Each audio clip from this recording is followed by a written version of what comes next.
Hi, I'm Shelly Vincent. What you're about to hear is a great podcast with a great guest, but I want to let you know that this is just personal opinions of myself and of my guest, Eric, and this is not legal advice in any way, shape, or form. Please speak out to your broker individually for the latest information and how you should do your business. And I will voice the same. My opinions on the following podcast are strictly that, my opinions. It's not legal advice. It's opinions on what I've seen and heard over the last week, and I hope some of what we have to discuss can be helpful, but in no way is it legal advice. Well, hello everyone. I am Shelly Vincent. I am the Vice Chair of REcolorado. I am Chair of MLS Policy, and I'm also the employing broker for HomeSmart. I oversee 2,500 agents, 7 offices, and $5.6 billion in annual volume. So I kind of have a bird's eye view of our market, but I can't think of anyone better to have as a guest today than my guest, Eric Sachs.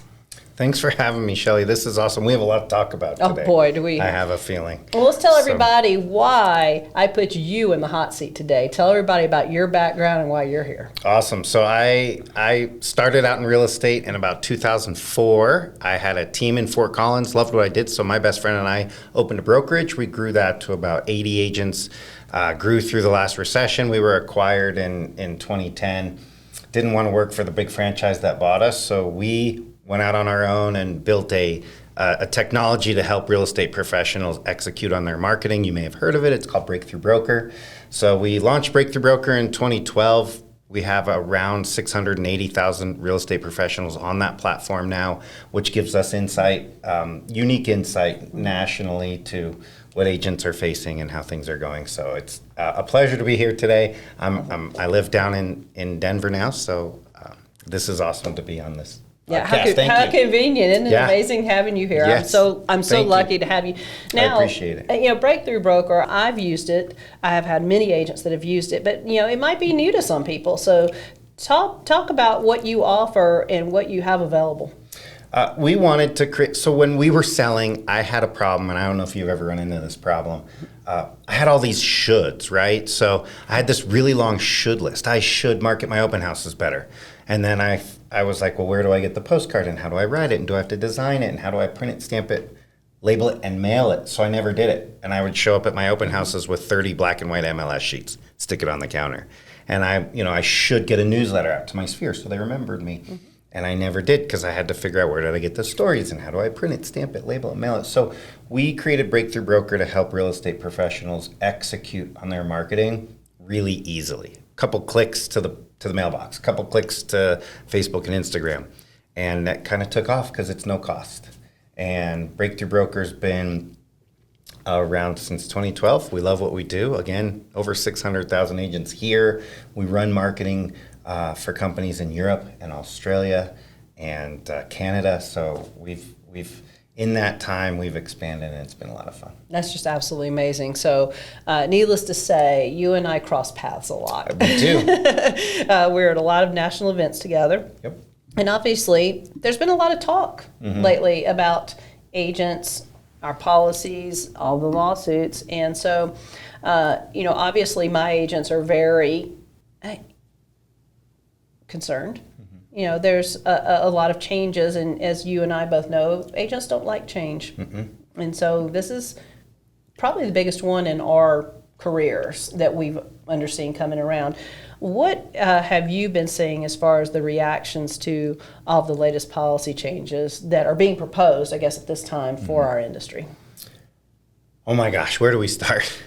As we sit today on this podcast, we're a week? Yeah, we're a week into the change. It's been shocking watching the industry react, quite frankly. It's a ton of misinformation, a ton of overreaction. It's scary, but I'm not seeing a lot of problem-solving commentary. I'm seeing so much blame and so much hatred out there. It's frankly driving me crazy. I had to turn off the Facebook groups.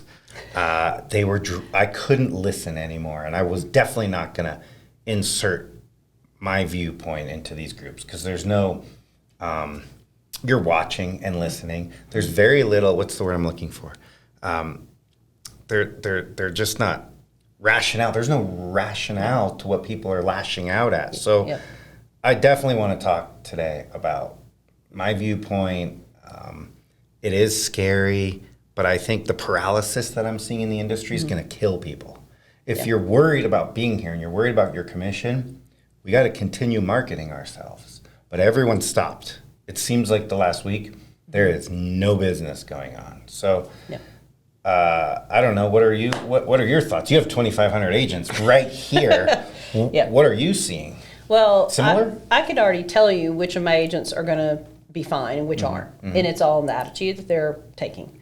My agents that are always my top agents, regardless of the market conditions, because they're able to evolve and move with changes. The ones that are pushing back, that are complaining, are probably not going to take it so well. And you're right. Everything I see is unproductive finger pointing and blaming and questioning. And so that has been disappointing. Part of the conversation I've seen lately. But it's all about, like you said, let's talk about that misinformation. And obviously, we have a struggling news media trying to sensationalize everything. Absolutely. And the whole headline of the end of the 6% commission, I'm not sure where that came from or why it's proliferated so much, but it couldn't be a worse piece of misinformation for the general public. Now, obviously, the general public has been an immediate concern with my agents because we see clients already questioning. That's not, I don't have to pay this. Well, I don't have to pay that. And the number one thing we can do for our agents, or I can, is provide correct information. Absolutely. And I think what we saw with the proposed settlement coming out is a 103-page settlement, tidbits taken from that and exemplified in the worst way possible. And what we haven't seen is just facts that agents can give to their clients. Yeah, as a matter of fact, I just saw today a link to a fact sheet that NAR came out with. Yeah, and honestly, I haven't really been able to look at it yet. I'm going to take a look. I just saw it this morning, so I'm going to look at it today too. And if I like it, I'll put it on Breakthrough Broker for everyone to find. If I like it, we'll see. But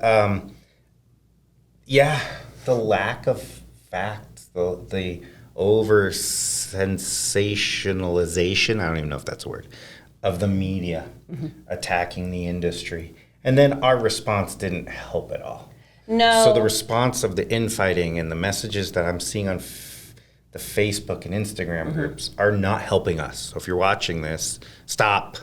And people aren't reaching out to their brokers. No. They're just all going into these groups. And not all the brokers are doing a great job. I was going to finish that sentence, is that I have been dismayed at the lack of attention many brokers have paid. Now, I'm leadership. Exactly. I'm in a large brokerage position, and I feel that I have a little bit better knowledge than a lot of smaller independent brokers have. I have a great corporate structure that helps and supports that information, especially being a part of a large MLS as well. We've been very on top of things here at REcolorado to be able to have that correct information.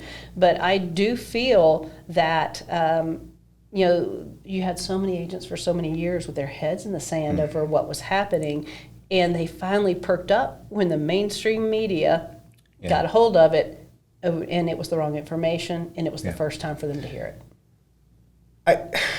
I agree, and I think one of the contributing factors to a little bit of the overreaction right now, and I know there's people out there being like, we're not overreacting, this is affecting our lives. We'll get to that, but I think real estate wasn't that hard during the unicorn years. And it wasn't. After the pandemic. And 80% of agents have been in the business 5 years or less. Yeah, so they don't know any different. So we had 2.1% interest rates. You had people buying homes. You didn't have to market. You met someone at a house, went under contract or not, maybe saw them twice and got paid. And so this has always been a tough industry. We survived 07, 08, 09. It was super hard. And the industry took lumps. Like, that was the reason for the downturn, right? And so Absolutely. It was, I don't want to make too many comparisons, but we're going to make it through. Yep. As long as we continue to continue to work hard and market ourselves and learn through the twists and turns of what we have to do to get paid for our services. So I think the initial shock was great. I think the initial shock was a little lack of leadership in our industry. Correct. From the top. From the top. I mean, it would have been nice if NAR stepped up and led us through this, but I didn't see it.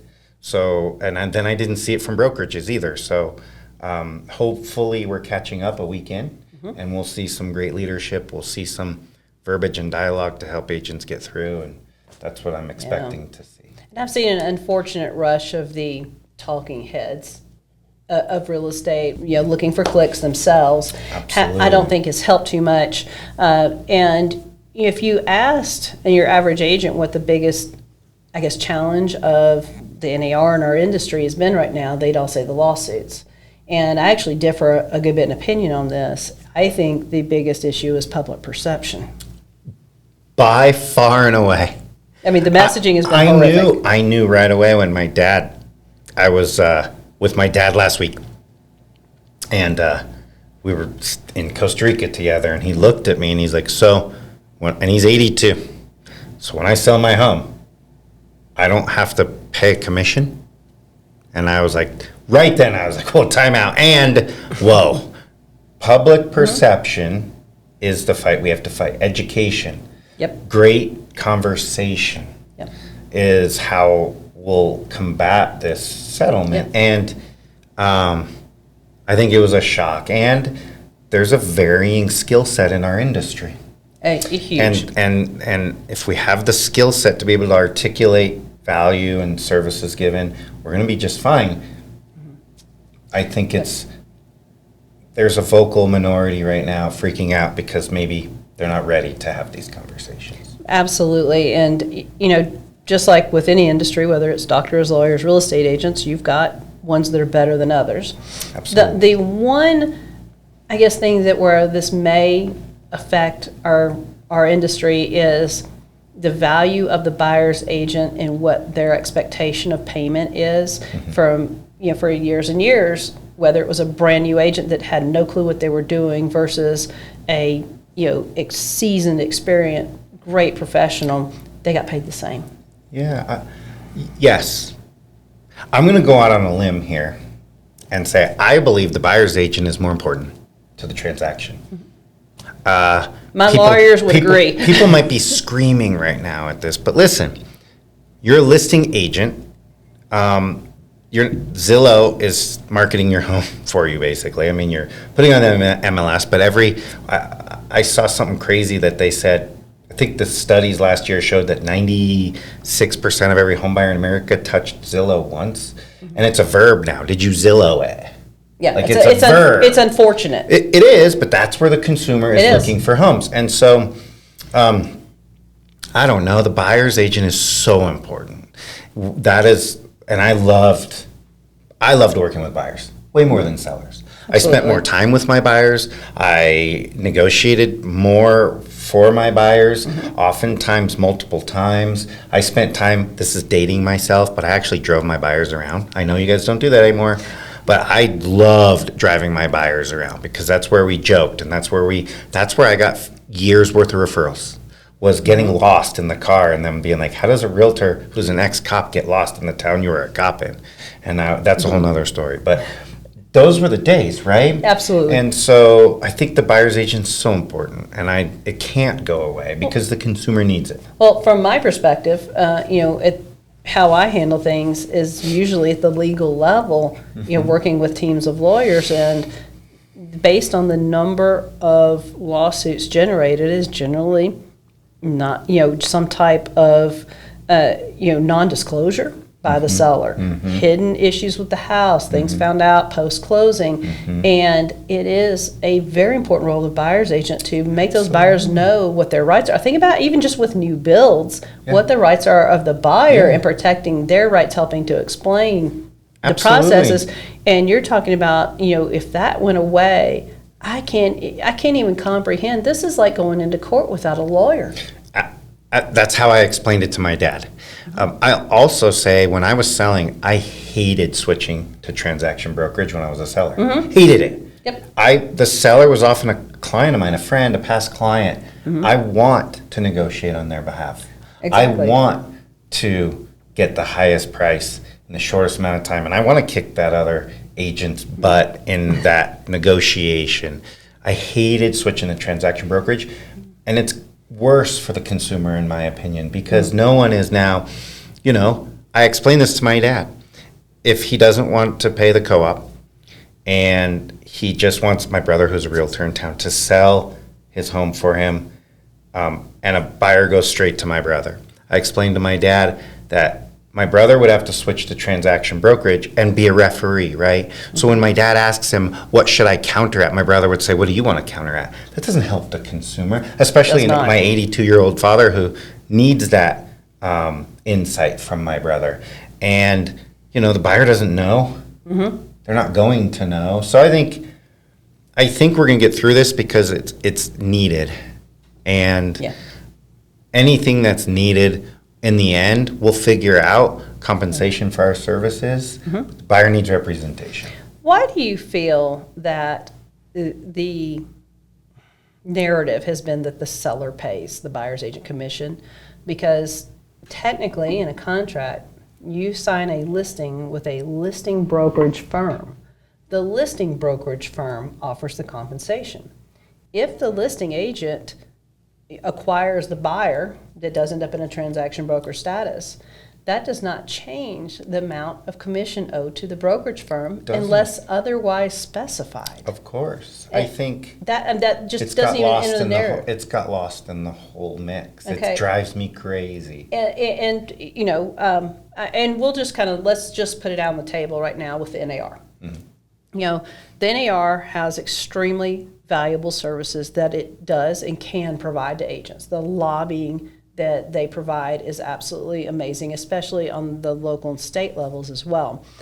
But where is the NAR when it comes to this public perception and creating information that helps the agents, helps the buyers and sellers? It's just non-existent.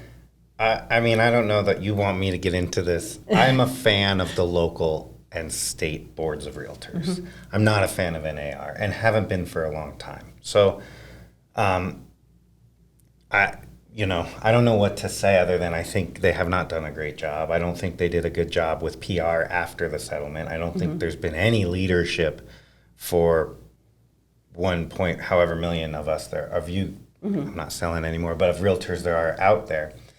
And so I think the value comes at your local and state levels. I don't know where NAR is in all of this. Not doing a great job, in my opinion. I'm looking at it at 30,000 feet, so it's just a observation in my opinion. Hindsight's always 20/20, as they say. Absolutely. And I do agree with that. But I think that with the amount, at least in the last week, of misinformation, I hate that word, but that's we're going to have to call it as it is, that's in the media right now, there was an opportunity to come back. Not that the media would report it. I think I would have loved to see NAR go on the offensive. As soon as it was settled, they knew the settlement was coming, and the fact that there was no PR, there wasn't one person who should have gone on all of the news circuits on behalf of realtors was crazy to me. All week I was like, where is a person on CNN? Everyone else is on CNN. And other realtors, like one from New York, one from Florida, who I've never heard of, no offense to them, is out giving their own opinion. We should have had a well thought out, uniform response from leadership at NAR that I haven't seen yet, and we're over a weekend. They've left it up to us, which has been really difficult.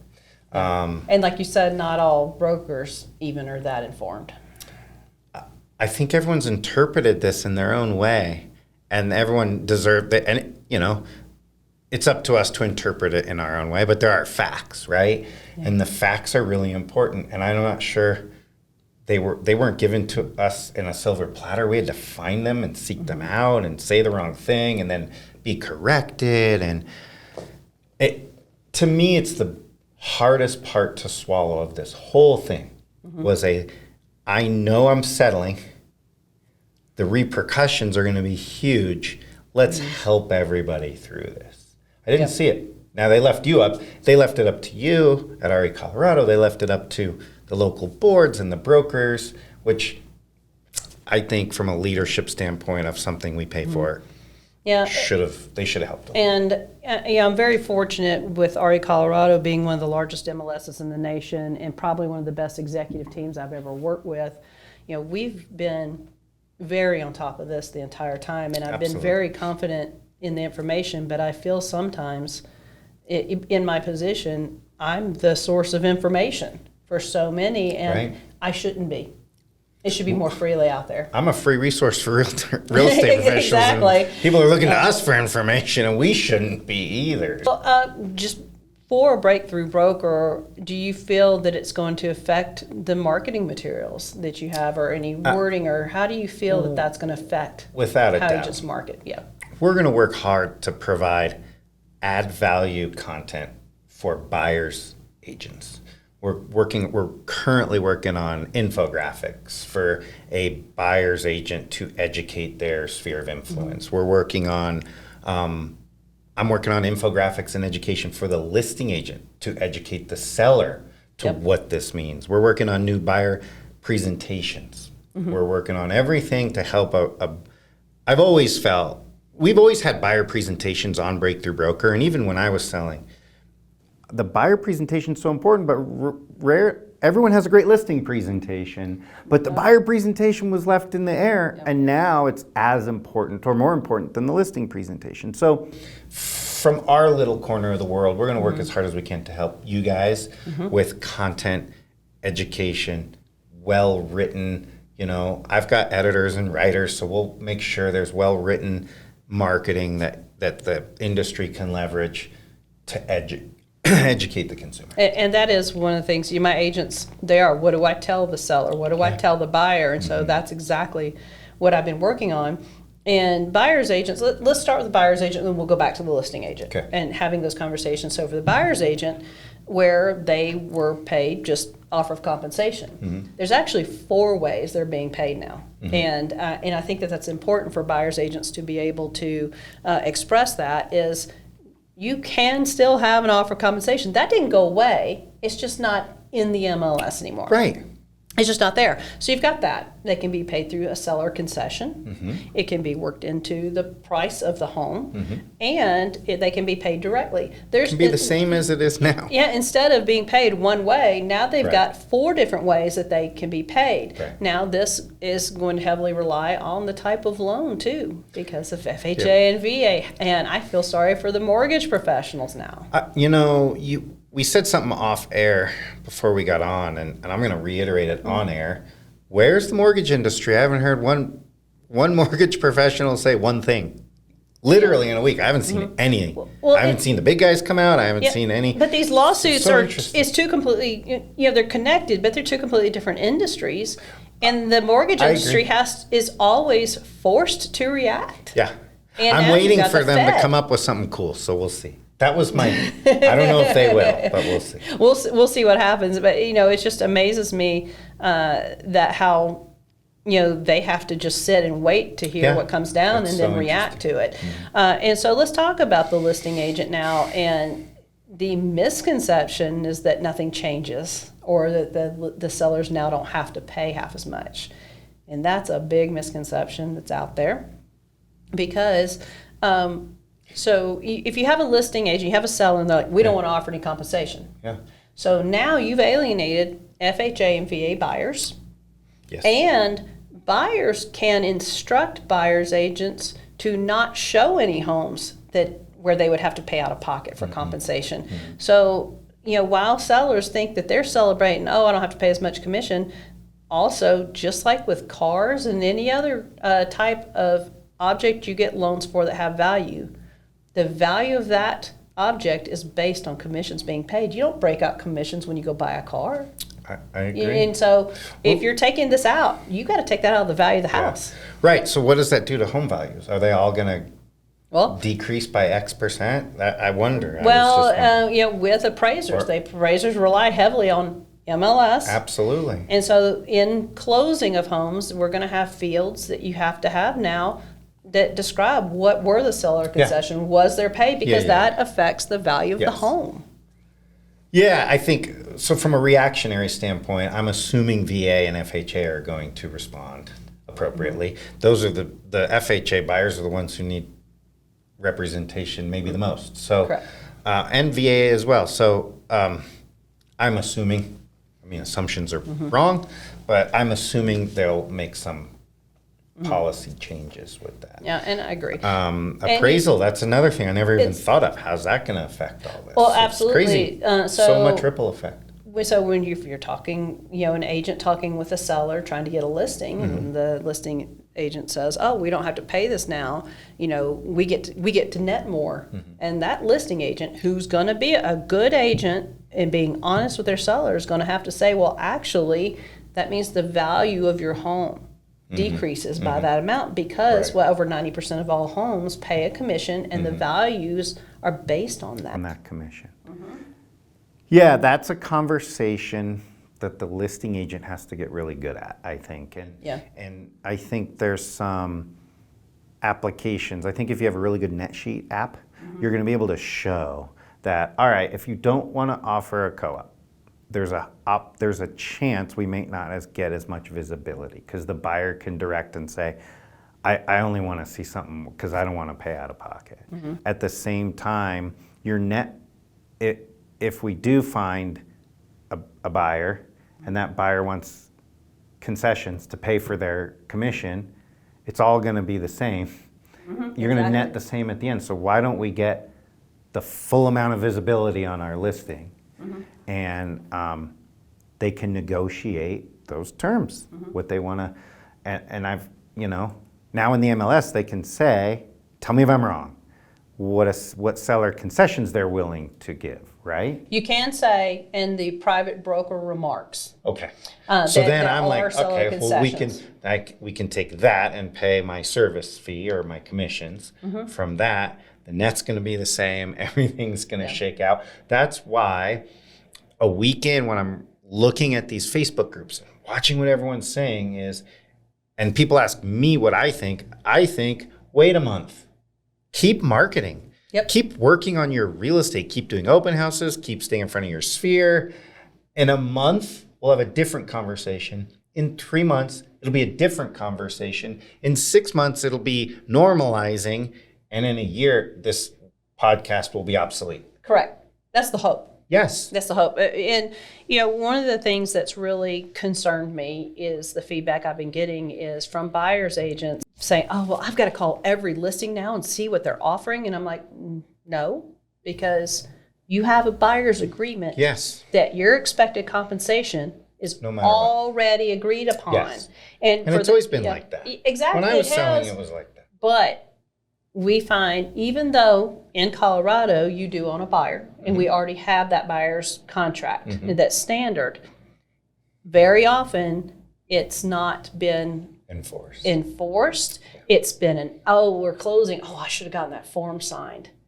And it's been hugely taken for granted. In Colorado, you have the option to say whether the buyer is or is not obligated to pay. Absolutely. And I am just hammering it home to my agents. Check the obligated to pay. And those very unfortunate mass amount of voicemails left to Redfin and other companies of agents very upset, "I'll never do business with you because you don't offer compensation."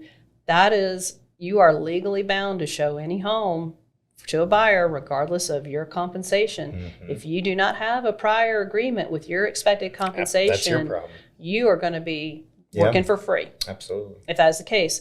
Absolutely.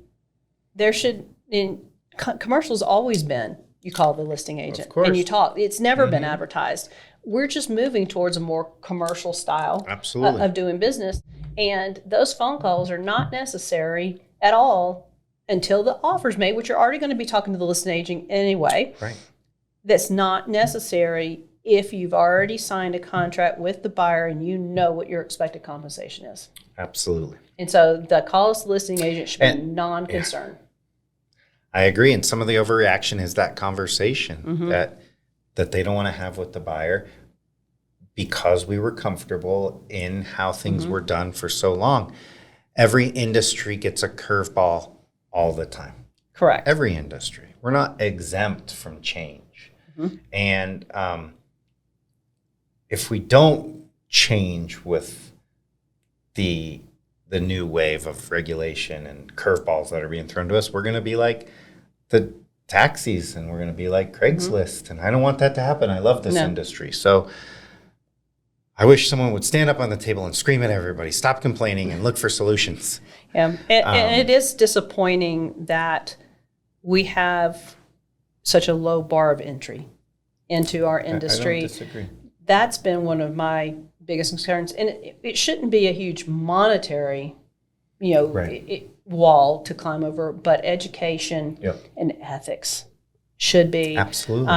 By managing as many agents as I do, I unfortunately tend to see the worst, and the best. But the amount of calls, complaint calls are too high. From lack of professionalism. I think also because you don't have a 4-year degree requirement of coming in here. You have many agents that have never been in a professional environment. They lack the language skills. There's a lot of things that are lacking with our industry that I do think we could improve on that all leads to better perception. Yeah, I think, one thing that has always driven me crazy is that the state and local boards don't give business development or coaching CE credits. And I've always come back and said, well, wait a second here. If I'm a realtor and I'm on the fine line of putting food on the table and not putting food on the table, the response to me is always when I submit a business development class for CE, it doesn't benefit the consumer. Well, I think it does, because if you're a realtor with a pipeline, when faced with an ethical dilemma, you're going to choose your family. And so you might, and so I've always felt that if we can help real estate agents build their business, build their pipeline, have buyers and sellers, as many as they want, we wouldn't have this kind of reaction. I got to be honest. I haven't seen a lot of the mega teams complaining. I haven't seen some of the highest end 1%ers. I haven't seen any. And I watch all the Facebook and Instagram groups having a fit over this. And that's scary to me because I'm a pro. I was an agent. I was just a guy selling before I opened my brokerage. And I'm worried that the mega teams are going to start taking over the industry. I don't want to see that happen. But they're moving straight. They're problem solving. They're moving forward. They're helping their teams figure out what to do. And I'm seeing the individual agents not tied to a team or a strong leadership really freaking out right now. So I want everyone to wait a month. Let's see how it shakes out. Keep marketing. Stay on top of your business. Stay in front of your sphere of influence. And again, I think every month the conversation will normalize. Well, and one of the things I just have to keep reiterating to my agents is this is a proposed settlement. It is not in place yet. It could modify or change as we move along. Unfortunately, the DOJ may step in again and make it all uniform. Exactly. And so we are a long way from the actual changes taking effect. Right now it is business as usual. The only challenge we have at this moment is providing facts. Public perception. Yeah, absolutely. And so one day at a time, one step at a time, I find that I have a morning meeting at 9 a.m. every Monday for my agents, and I find that a lot of the questions are now, and I don't think it's bad to not start practicing it as if in preparing and moving towards that, but it's not today. No. It's moving towards it. Yeah. And getting better at your craft. Like So if commissions on the buy side are lower in the future, we just have to sell more homes. Exactly. So how am I going to adjust my business and marketing plan? Instead of selling 20 homes this year, I need to sell 30. Let's get on it. Exactly. I mean, if you love what you do and you love being a real estate professional, which it's amazing, figure it out.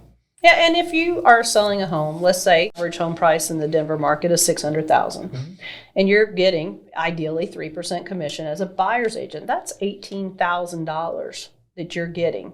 And for the amount of time and hours you put in, you better really show your value. Absolutely. And so many agents are, very concerned with the unknowns. Really, if it's just 2% or $12,000, sell one more house.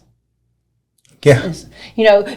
Show your value, and so I don't, in every other industry we have to show our value. Legal fees paid out by the hour, $200 to $2,000 an hour based on experience and expertise. Yeah. I don't think that that's an unreasonable request for a real estate agent to also have that.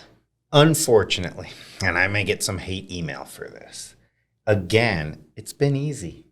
It's been very easy. And so easy. I feel like part of this response, part of the uprising is the fact that this isn't so easy anymore. I'm going to throw a tantrum. And it's, and I think that's why you're seeing some of these mega teams and top 1%ers not really affected by this as much or complaining as much, because it's always hard if you're at that level. And so you're accustomed to putting in the level time, of effort, the hours, the education, yes. the marketing, spending money on your business. That's novel in our world.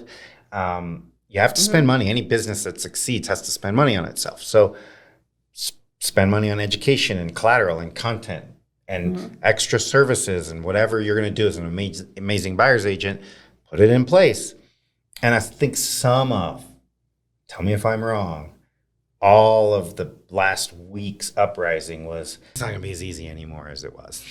No, it's not, and it shouldn't have been that easy to begin with. No, shouldn't have. And you're right. These are inconvenient truths for our agents, but obviously, and especially with the type of service that you offer, the agents that invest in their business, you get out of it what you put into it. Absolutely. And, the top teams, they put, 20% of their income back into it. And they're building also, most agents are not playing the long game.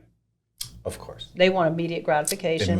That's the other thing. They're not looking at getting clients 6 and 12 months from now. Right. They're looking at getting clients 6 and 12 days from now. Right. And it is a long game. You are building a long-term business, and that has been lost. That point in and of itself was asked of me on a podcast webinar last week. What would you do?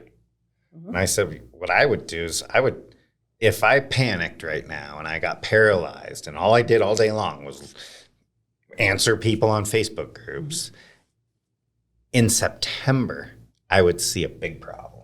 Yeah. I wouldn't have any clients.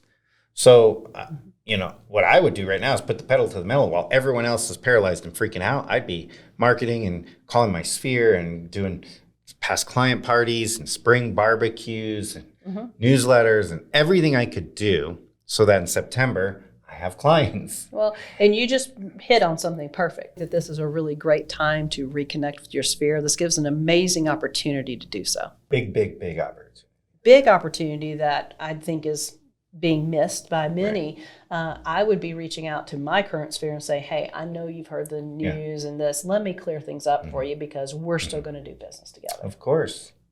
Yeah, and that's some of the what we do on Breakthrough Brokers, help with that that dialogue. So as you're talking, I'm thinking, if you're all of us are going to barbecues and spring events coming up, right? And everyone in a normal year asks you, how's the market, right? But they ask the other 5 realtors they know also, how's the market at other barbecues, at other events, right? Almost everyone knows 5 to 7 other real estate professionals. So how you answer this question, what's going on with that settlement thing I read about? And it depends where they read about it, too. It's different. Yeah. CNN, Fox, wherever you read it, Yeah. there's a different take. And it's I all read bad. for the first time this morning, I actually read something on a news channel that talked about all the misinformation out there for the first time. Great. So practice your response, articulate it better than the other 5, and have an intelligent, educated response to this situation, and you're already beating your competition by reconnecting and don't shy away from that. You have to know as a real estate professional in the next 6 months, you're going to be asked, what's going on with that settlement thing? Yeah. 30 times. Absolutely. And you should have just those talking points just top of mind. Practice. Ready to You go. got to practice in the mirror. You know what's funny? You're a broker. When I was a broker owner, we did role play on Tuesdays. And do you know how many people showed up? Like usually 0, because as adults, we don't think we need to like role play and act. Right. But I would role play this all day long. I'd write out your response. I'd say it in the mirror. I'd work on it at meetings. Absolutely. And I'd do it again so that the response to what's up with that settlement thing I heard about is part of your DNA. If you stumble or stutter, someone else is going to answer it better, and you just lost all credibility. I think that is great advice. In role playing, it doesn't make you more comfortable. It poses questions to you that you may not have been ready to answer. And those watching it, they're absorbing that conversation. Absolutely. So it is huge to do. So glass ball, future, 1 year from now, what are you seeing? I'm the eternal optimist. My business partner would tell you it's sometimes to a fault. I personally believe every month the conversation's going to be different and easier. I think we're going to evolve. I think we'll see listing agents skilled enough to offer a cooperative commission. I think we'll see buyers, agents becoming more confident in telling their new clients why their services need to be paid for and the value in those services. I think in 1 year, hopefully interest rates are lower. And I think there's a ton of pent up buyer demand up there. I think there's a ton of pent up seller demand. So many sellers don't want to sell because they have a 2.1% refi, and they're like, if I'm going to sell and get a 6.8% interest rate, well, that's not right. So I think a year from now, the industry is going to be rocking and rolling. And if you got through the next 6 months, we're going to figure it all out. You're going to make a lot of money because there's going to be way less real estate professionals.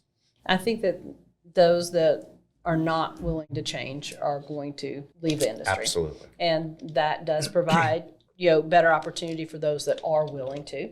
Absolutely. And I think that's huge. And just to, the interest rates, which are still not historically high to begin with. They're almost average now over the last 60 years. And life happens. You're still going to have marriages, divorces, unfortunate deaths.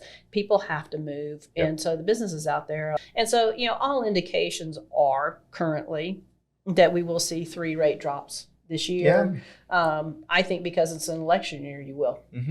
Because I think I'm going to see you. I'm going to see you at one of those. It's funny because I see Shelly more outside of Colorado than I do. I know. This is the first time you and I have talked. I'm going to see you at in a the conference state. a year from now and be like, remember we did that podcast? Things are shaking out okay. I honestly believe that if we stay to our systems and our marketing approach, we're going to be good. And one of the things not brought up in the news or really talked about in our industry that I think is a really important example is in 2019, Washington State decoupled commissions. It's been that way for 5 years already. And their resulting loss of agents, loss of commissions in the last 5 years has been 0. Yeah. And I think they need to use this as I see all these Washington agents posting. What is everyone's problem? Exactly. And for Colorado, REcolorado, you do not have to be a member of MLS to access our MLS here.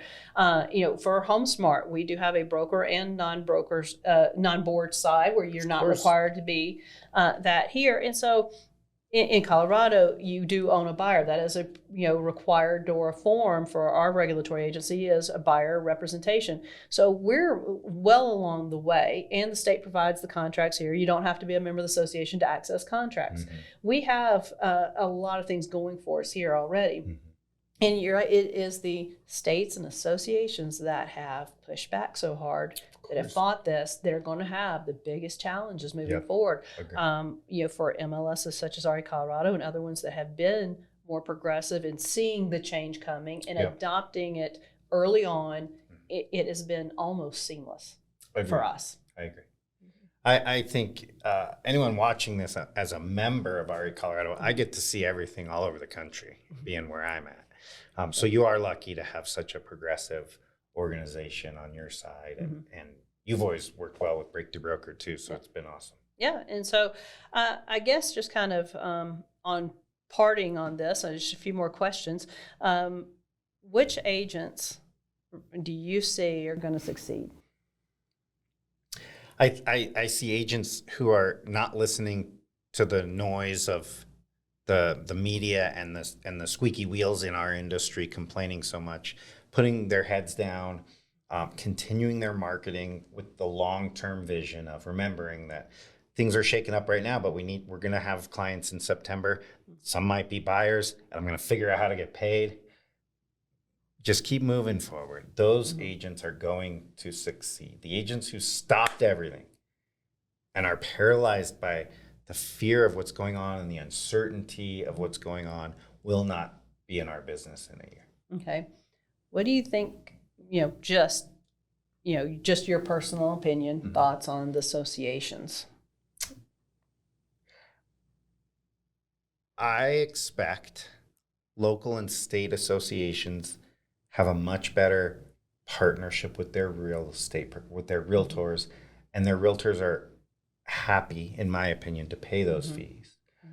I'm not sure where NAR sits or if they'll even be relevant in the years to come. So I think local and states boards are going to remain strong, and I don't know that NAR has a seat at the table, in my opinion. But that's just my opinion. You asked for my opinion. And we have a lot of different models of real estate brokerages. We have franchises, we have national platforms, and obviously the largest national brokerages were not part of this settlement. How do you see that? Yeah, and I kind of understand why NAR had to do that, but I also understand how the large brokerages they've been paying into NAR just like everyone else. So I felt like it was a slight. I think it's tough to see, in my opinion. And if you've watched Mario Urmansky from the agency in the last week, man, he's on a warpath. He is. He's very upset, and I think he has a right to be. So I didn't understand that, but I don't get paid to make those decisions.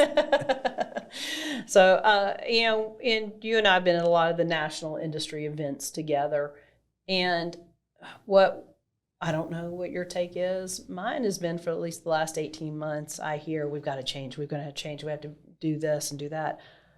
But I haven't really seen it. Well, I think we're forced into it now a little bit. Yeah. And I think we're forced into it.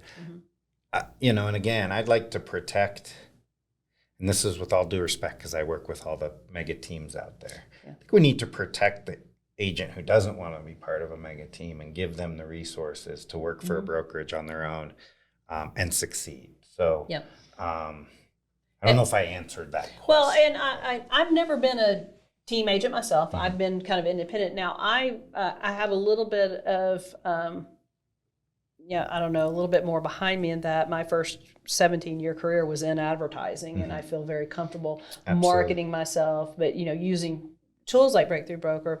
I do think it is imperative that those independent agents that are doing fine as an independent, really connect with their broker and their support teams, and use different services such as yours to stay on top of this, because you do have a lack of that extra support when you're not a team member. That doesn't mean that you're cursed or that you can't do it, but you've got to take that responsibility to do it on your own. You do, and again, any brokers watching this, I think it's time for us, because I was one of them, to step up and really lead.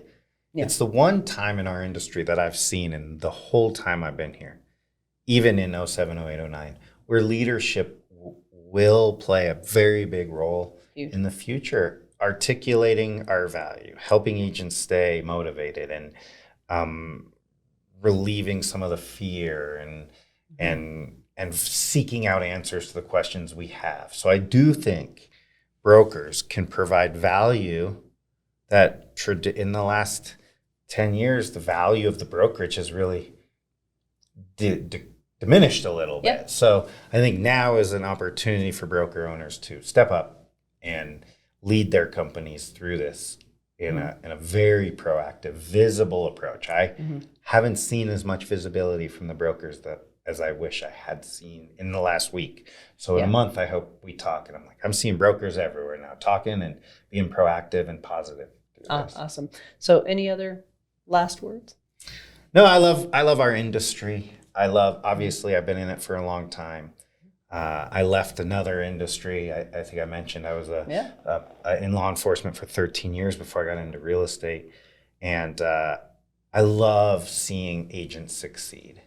I hated the last week of watching what I watched online. So all I can say is I want everyone that wants to make a living in real estate to make a living in real estate. But be flexible, learn, educate your consumers, and keep marketing yourself, because if you stop even for a day, it's going to hurt you in 6 months. And that's all I would say. Absolutely. Well, Eric, it's been great having you on. Thank I you love for having having me. another great voice of our industry. And Eric's got a national bird's eye view, and it can really see this. And so these are very important items to discuss that really affect our industry moving forward. So I can't thank you enough for being my guest today. Thank you for having me. This is awesome. To be doing this in my hometown is awesome. And thanks to REcolorado for letting us come on here. We love to provide as much information to our agent family as possible. Feel free to reach out to us at any time for any help you may need.